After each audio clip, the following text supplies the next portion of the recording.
So, eto na nga mga kabatang helmet, yung mga latest ganap ni Mayor Leni Robredo nitong mga nagdaang araw.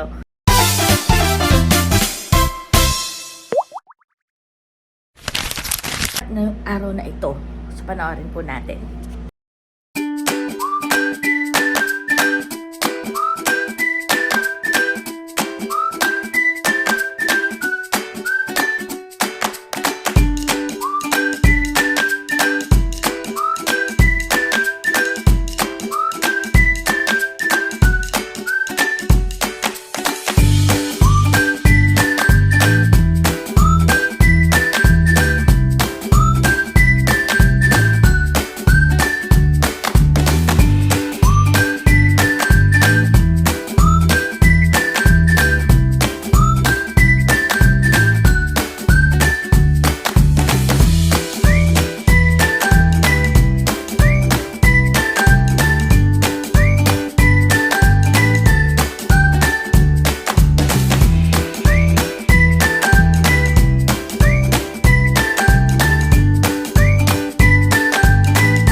Most Reverend Rex Andrew Alarcon, our Archbishop, Councilor Melvin Ramon Buenafe, Lieutenant Colonel Rodito Gotladera of the Philippine Army, Police Colonel Roque Bausa of the PNP Deputy Regional Director for Operations,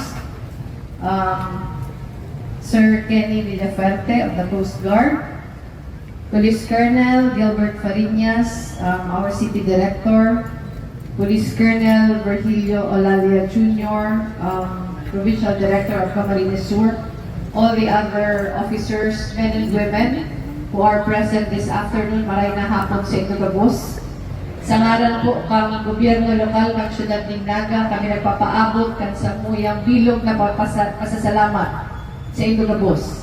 Sa pagdigdi, bakula mo niya na aldaw, pero pag-sign up para masiguro na ang sa tuyang mga kababayan ligtas na mga deboto kang Nuestra Señora de Peñafrancia mapuprotehiran niya na panahon ng kapistahan.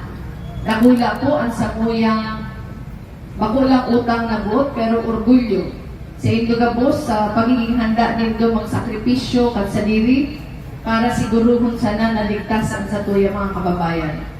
Sa ngaran po kang gabos na mga miyembros kang different joint task forces na yaon digdi, sa ngaran kang bilog na pamilya kang lokal na gobyerno kang Naga, ang sa muya pong pasasalamat sa indo gabos, ang sa tuya pong mga jeep, ako lang naligtas ang sa tuya mga deboto, pero ang gabos na yaon digdi mo niyan maging ligtas man. Mabuhay po ka po gabos, Diyos mabalos, maray na hapon. I was not here during the Youth Day, ngunyan yaon ako. And it is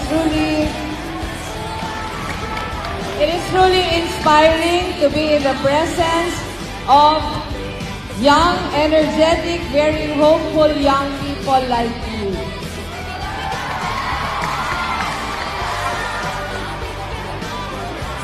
Gustong-gusto ko ang tema ng Youth Congress ngunyan.